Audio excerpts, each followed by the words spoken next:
Welcome to another Good Dads podcast. I am Jay Fotsch alongside Will Cox from Solera Energy, and today's topic is hot topics. And we welcome in Dr. Kyle John, and we're going to talk a little bit about what you do because I can't pronounce half the things on this sheet.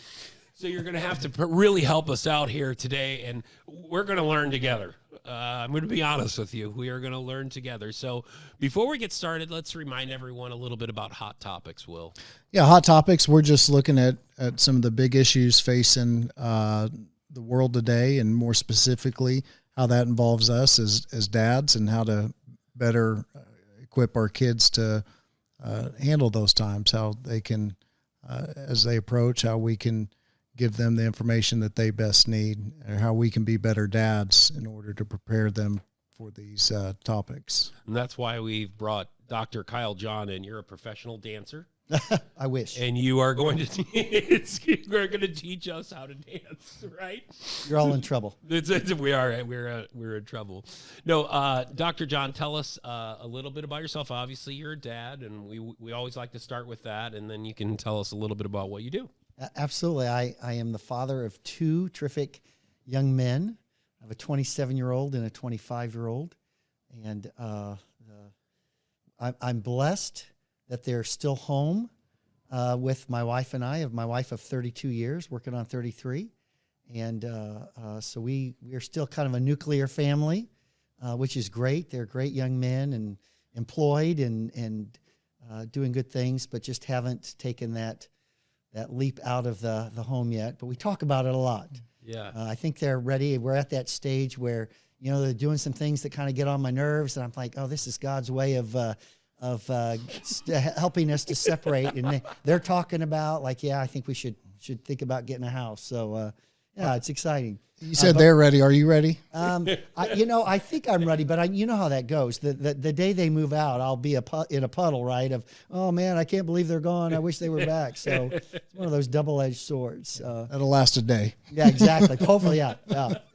But professionally, I work at the Arc of the Ozarks. I've been with the Arc for just about 2 years, but longer in the community. I've been in the community for about 18 years. I did 16 years with Mercy Health System as a child psychiatrist, and then I worked on some programs for them in St. Louis at their virtual care center.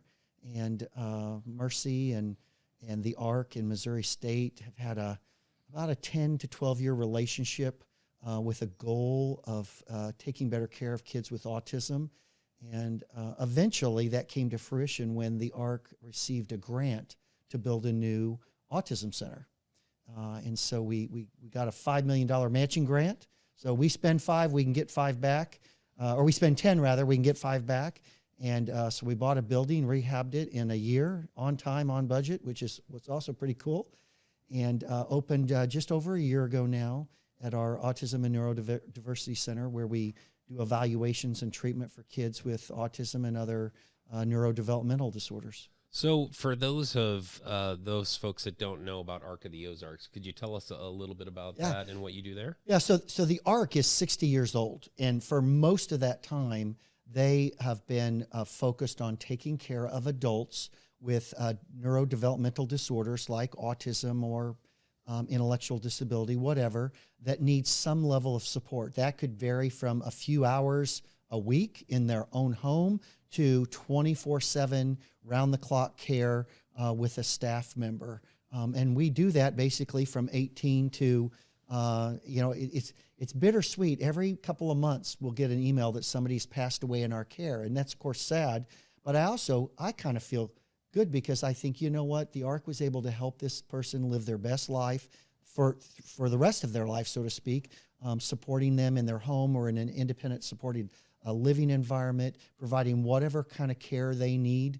Some of our clients need very little care, just some support to get some training to work in a job field. Others need 24/7 for feeding, self-care, whatever they need. And the ARC's been doing that for 60 years. And then just like I said, just a little over a year ago, we opened our autism center, which was really focused on diagnosis and treatment for children, although we do diagnose and treat the whole age range, but it's really focused on kids, because with autism, the earlier you diagnose, the better the outcome. The earlier you can make that diagnosis one way or another, the earlier you can get services and begin changing that child, that family's lives, so that their long-term prognosis is much better, more independence, living their best life. So that early detection is extremely important.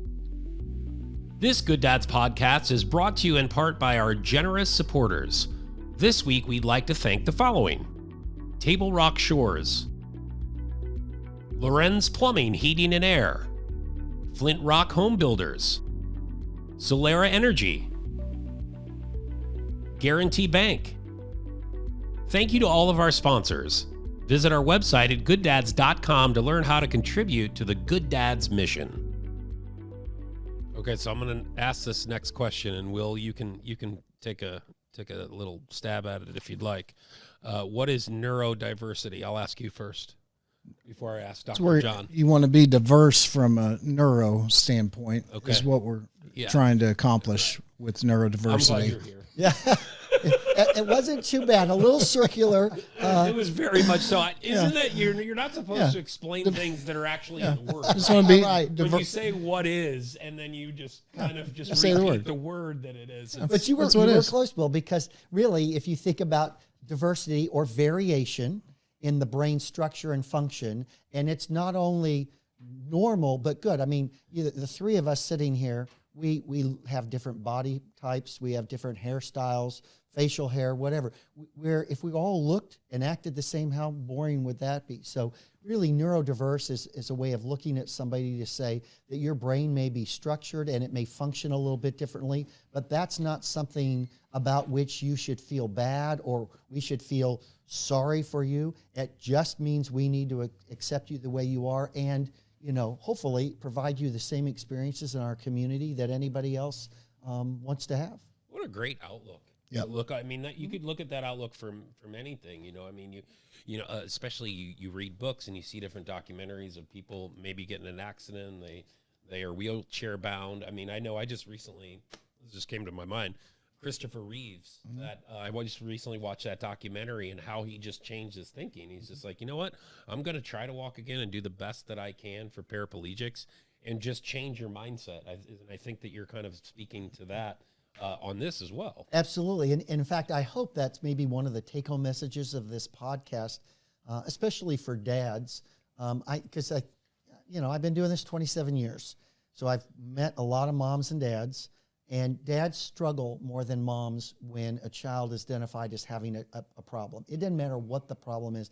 I think as men, as fathers, we struggle to see our kids having any flaws or, we know our kids are capable of making bad choices, bad decisions. We are too. But in terms of seeing them as flawed or ill or different, I think men struggle. Women, for some reason, they're able to go, okay, what do we do? Let's get down to it. But men sometimes really struggle if their child receives a diagnosis, even something as mild as ADHD or a learning disability. I see a lot of dads give pushback. Oh, they're just being a boy. They're just whatever. And it doesn't make them less of a great kid. It just means that they learn a little differently, or they struggle with their focus as opposed to struggling with asthma or diabetes or any other medical issue. So that's really one of my take-home messages for any dads listening, is that please don't, if you have a child or a nephew or a family member or your neighbor whose kid is diagnosed with some type of developmental disability or receives that title of neurodiverse, don't think negatively about that. Don't think it reflects negatively on them or you or anybody. It's just so they're a little different than others, but it doesn't mean that they can't succeed and live a terrific life. If they need some help, some interventions, whether it's at school or in the home, great. But otherwise, this is it's not like a label, a negative label that they should be embarrassed or feel bad about. They just like, well, this is one of the unique things about my kid or about my grandchild or my nephew or whatever. Yeah, it causes them to be vulnerable, and I don't really think that it should. I'm glad that we're talking about this. So one thing that I have a question on is you look at the school system that we have and how rigid it is. you sit in class all day, you speak when spoken to. Obviously, it's loosened up a little bit over time. You go to recess, come home, you do your homework. There's a lot of kids that struggle in that type of environment. Right. So they're more kinetic. They need to move. Yeah, that was me. So how are you able I to need to have visual and interaction, man. You're right. Everybody's different. So how are you able to get this message, or what's the best way to spread this message to others on a larger scale level when dealing with school systems? Yeah, and it's a key issue with the school systems. We at the ARCS Autism and Neurodevelopmental Center, we have a board, a kind of a board that guides us, and we have representatives from Cox and Mercy and Missouri State and different. We have parents that have kids that are on the spectrum or whatever. But one of our key members is from Springfield Public Schools, because we, when we're working with children, we make a diagnosis, we make recommendations. Those children don't live in a vacuum. That whatever happens at home, it also happens at school. So, having great relationships with Springfield Public Schools and Republic and Willard and Ozark and all of them, we need to have great relationships, because the children are going to spend so much of their time there. And we do our best to really, in our world, we really try hard to partner with them, to not tell them how to do their jobs, but to make suggestions like, hey, if this student is really struggling, here are some things that we think might help. We've got all kinds of therapists. We have counselors, we have physical therapists, occupational therapists, speech and language therapists, psychiatrists. We've got all that as part of the ARC. And so we can put together a comprehensive plan and recommendations for the school districts to say, here's some ideas of what we think might be helpful for the child. Again, they're just recommendations. We rely on the experts and the professionals in the school districts to take that. They're spending a great deal of time with those kids and coming up with, some people have heard the phrase a 504 plan or an IEP. These are just educational plans that help kids be successful in their home school district. And again, it's no different than needing glasses. If you can't see and you need glasses, then you need glasses. If you have a hard time reading or doing math and you need to learn differently, then you need to learn differently. And we can help you do that. Schools can help you do that once it's identified and we put those pieces in place. But the relationship between the school districts and not just the ARC. I mean, I'm talking any of our medical providers. So Mercy and Cox and Jordan Valley and Burrell and you name it, private practices that are working with these kids. My recommendation is that we partner with the schools, we listen to each other, we try to support one another, because the best outcome is what's the best for the kid and the family. Yeah, and let's, to kind of piggyback that too, we talk about reducing the stigma, which is kind of what you're talking about. But me and you were just talking about this, Will. A lot of times you'll kind of put things in a group. You'll kind of generalize people a lot, especially if you don't know about it. And I think, going back to educating parents, dads, everyone about this, you kind of lump everything in like, oh, okay, you want a group of people to slow everybody else down. Or you want to, and I'm just thinking about almost like the reaction of people who aren't really educated on something, and they have that a lot of change. Yep. No one likes change, and a lot of that can be negative at times. Tell us a little bit about how that helps in the school environment and kind of educating others to reduce that stigma. Yeah, so being inclusive, which means including folks who are neurodiverse, and there's other kinds of diversity, obviously, right? You might have a child that has a physical disability that's different than the majority of other kids in their class. So I believe that including, and I think a lot of experts do, including diversity in the classroom is important for students to kind of get educated and learn and realize, oh yeah, you may be in a wheelchair and I may not, or you may struggle learning reading and I don't, but we still have a lot more in common than our differences. And if I learn about you and, learn about, oh, I didn't know some folks have these struggles, that's going to benefit me the rest of my life. And my relationship with you may benefit you and benefit the community. So I really love it. There are some kids on the autism spectrum, for example, that are so severe that they really can't succeed in the public school setting. And thankfully, we have other opportunities, but that's the vast minority. That's a very small handful of students that need such specialized support and education that they really couldn't succeed in a traditional public school setting. But even in those specialized settings, the goal is, can we give them enough skills to transfer back to the public school setting? So a good example of this is the ARC has a school called Rivendell, one of our 2 schools that we actually host and help with.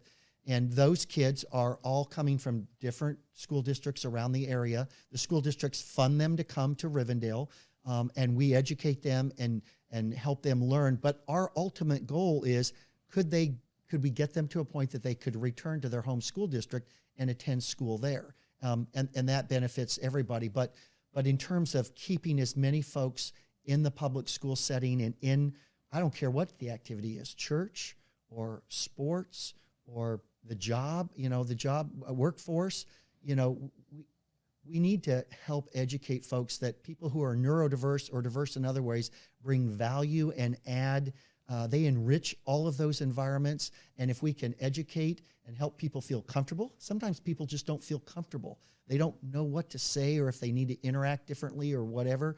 And so helping people realize that somebody can be different than you, but that doesn't mean they can't be your friend or that they, can't do the same activities that you do. They may not be quite as gifted or skilled, but they might learn from you. And there's a lot of talk about including neurotypical and neurodiverse kids in the same setting, that they actually benefit from kids that are what, we use that phrase neurotypical, and that will benefit the kids who are neurodiverse to learn social skills and develop better friendships and abilities to make and keep friends. So we talked about this before at Rotary. My brother was diagnosed with pervasive developmental disorder when he was a kid. My dad and my parents had the means to be able to be there with him every day when he was in kindergarten. There wasn't a lot of education about it then, and we didn't know, Mike, why he learned differently than I did, for example. So are there opportunities that parents have that maybe are struggling financially or that don't have the means to be as involved in their kids or take time off to be with them to enroll in the ARC or these type of programs? Are there programs available for those that are, financially don't have the means to? Sure. And again, a good example of that might be scholarship opportunities. I think there are 4 schools specific to kids with autism or neurodevelopmental issues in the Springfield area. And some of those are going to be just private pay. If you can afford to send your kid there, good. But I know those schools too offer some scholarship opportunities. The public schools, of course, the great part about that is then they're inclusive. They're with other students their own age, doing the kind of typical activities. But there are, for example, the kids that attend Rivendell, that school is funded by the school district. So if you're from Ozark and Ozark feels like we can't give this child an appropriate education because of the level of their autism or whatever, their behavior, they can say, we're going to take the funding that we get from the state here at Ozark, and we're going to try to get a spot at Rivendell or a similar program so that this child gets a good educational experience as well. Yeah, but we do scholarship. Unfortunately, or I shouldn't say unfortunately, like most things, there's a huge wait list. There's a wait list for just about anything. Try getting an appointment with your primary care doctor even. Sometimes that can be a challenge. The DMV. Yeah, exactly. Take a number and wait.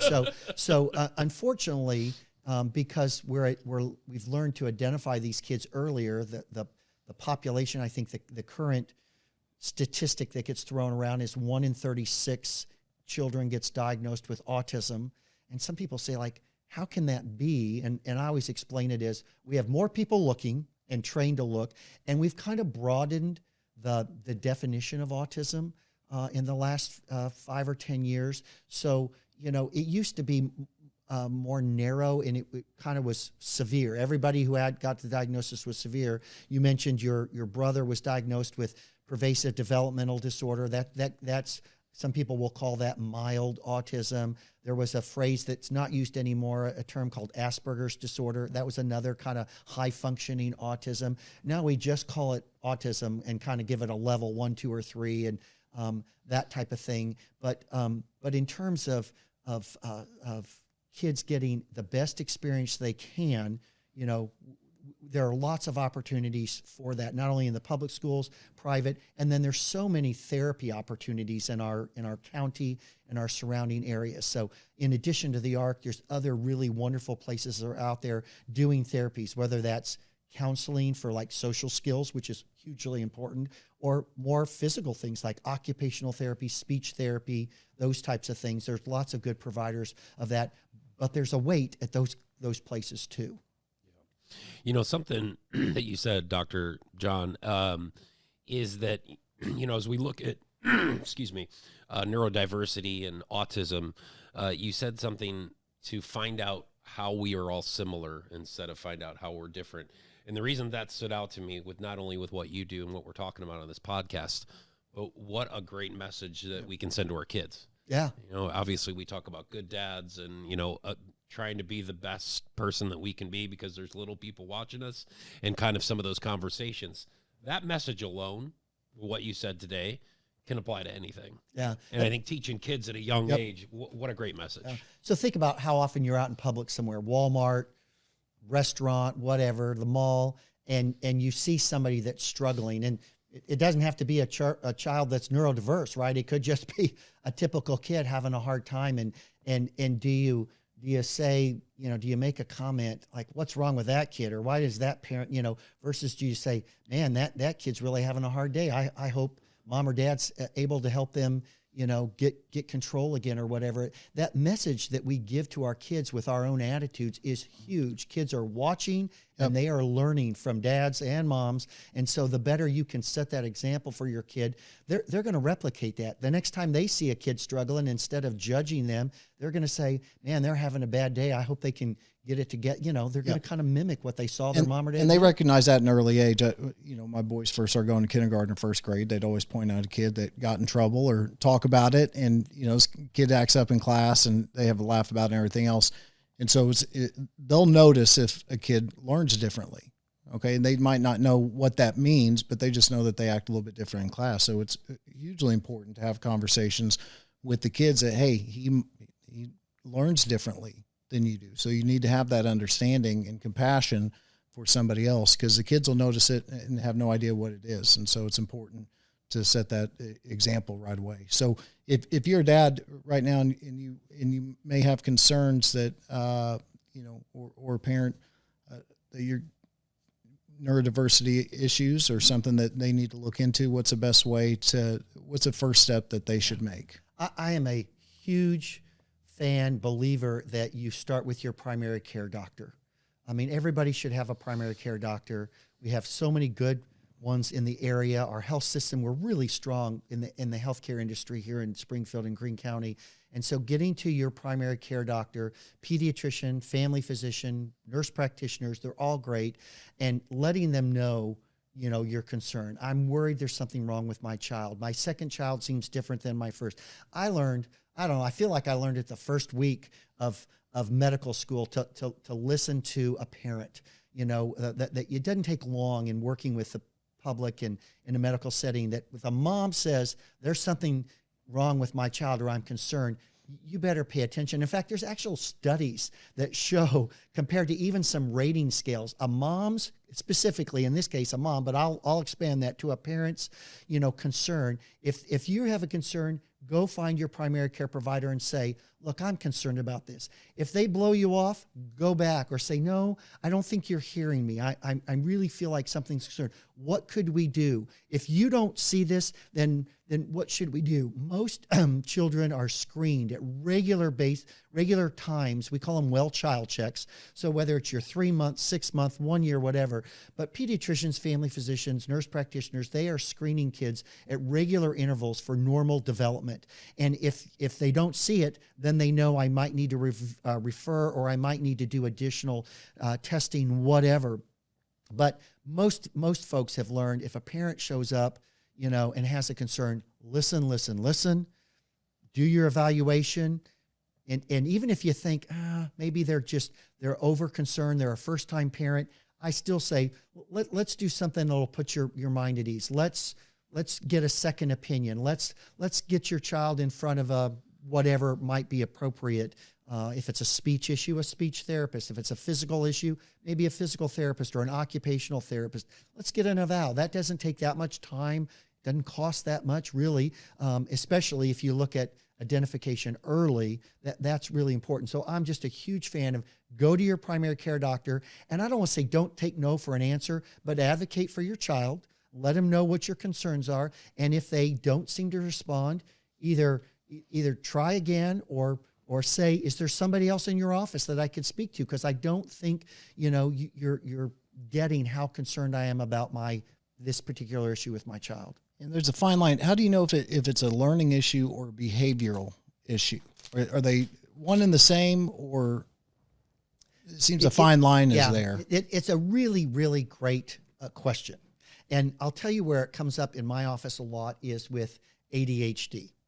So parents will come in and they think their child has ADHD, and we'll talk, and I'll do a cognitive screen, and I'm asking them about how they learn and what do the teachers say and all that. And I have this classic question that I have to the child. I'll say to them, Will, when your mom and dad tell you to clean your room, tell me 3 things they mean. And, the kid will say, well, I got to pick up my dirty clothes. And I say, where do they go? They got to go to the laundry or the hamper. And your clean clothes, I got to put them in my drawer or my closet or whatever. And what's number 2? I got to pick up my toys. And number 3, I got to sweep the floor, make my bed, whatever. And I look at the parents and I say, so when you tell little Will to go clean his room, what does he do? Well, he ignores me for the first 10 times. And then when I really yell and I get him in there, he may do one thing and then he gets distracted. And I said, but Will knows all the steps of cleaning the room. It's not a knowledge-based disorder. It's a performance-based disorder. And I'm talking just ADHD here, but it's a great example of some people think that even a kid with something as mild as ADHD, that there's something really wrong with them. No, they can be smart as a whip. The kids know every step that they're supposed to do. They just don't do it when they're supposed to do it. And so helping parents realize, oh, yeah, I get it now. You're right. It's not that they don't know what to do. It's that they don't do it when they're supposed to do it. So sometimes kids are struggling to learn, and we don't know if it's their intellectual ability to learn, what some people might refer to as their IQ. Are they smart enough to learn this topic or subject, or do they just learn differently? In fact, one of my favorite talks to have with kids is about learning disabilities, because most kids think if they get diagnosed with a learning disability that they're not smart or they're dumb. And it's just the opposite. You can't be diagnosed with a learning disability if your IQ is low. If your IQ is low, we expect your achievement to be lower. And so you're supposed to be learning down here. But when you get diagnosed with a learning disability, it means you have a normal IQ and your achievement is 1 to 2 standard deviations below expected. So you're perfectly smart. You just don't, and you should see the look on kids' faces when you explain it that way, because they're like, you can just see the wheels going, you mean I'm not dumb? No, you're not dumb at all. I feel that way right now. You just learn. I'm thinking that right now. We're thinking that about you. So differently, yeah. But it's a common thing. It's really a common issue, learning disabilities, whether it's a reading, writing, math, whatever. And so helping kids understand that because they learn differently, they're just as smart, they're just as capable, but they may need to do something differently than a kid that doesn't have the learning disability. And I think that when those issues occur, I think it's more important than ever to pour into your kid. Hey, I love you. I'm proud of you. You can do it. You're smart. As a dad, we can get discouraged sometimes, and it's easy. No one should ever do homework with me. I'm the worst dad in the world to do homework with. And they can feel my frustration pretty easily. And so you have to keep yourself in check, especially if you have a kid that is struggling in that way, not to show those emotions. And it's not easy, but you just got to, hey, proud of you, love you, keep trying. And as fathers, being as supportive as we can during that time is crucial. Yep. Now, the other half of your question is, how do you know if it's just behavior? And I mean, everybody has the ability to make bad choices and have bad behavior. I'm guilty of it. I'm sure you guys have been guilty of it at times. Nope. Maybe today even. So, Plenty. so there are times where you realize that a child is knowledgeable, capable, and chooses to make a bad choice. And then the expectation as a father, as a parent, is to help them understand why that was a bad choice and that those choices can come with consequences. And to do that in a compassionate way. I'm sorry you made a bad choice, but I'm still taking your Xbox or your PlayStation, or I don't even know what they use these days, but you know what I mean? That you've still lost that privilege for a day or whatever because you made a bad choice. I still love you. You're still a great kid, but you made a bad choice, and this is your consequences. And when it's over, it's over. You know, I'll tell parents and people all the time, if I speed, which I was doing on the way over here, luckily I didn't go by an officer, you know, he's going to pull me over, he or she. I may get a ticket. I may lose some of my money. That doesn't make me a bad person. It means I made a bad decision. And this was my consequence, parting with 50 or 70, or luckily I don't get many tickets. So I don't know how much a ticket costs these days. But my point is helping kids understand it's not you that I'm disappointed in, it's your behavior. And I can separate the two. And we need to be better at that in our society as well, separating somebody's behavior from the person. I love you. I don't like that behavior. That behavior was inappropriate. And I can separate the two. And I'm going to give you a consequence for the bad behavior. But you're still my kid. I still love you. And nothing's going to change that.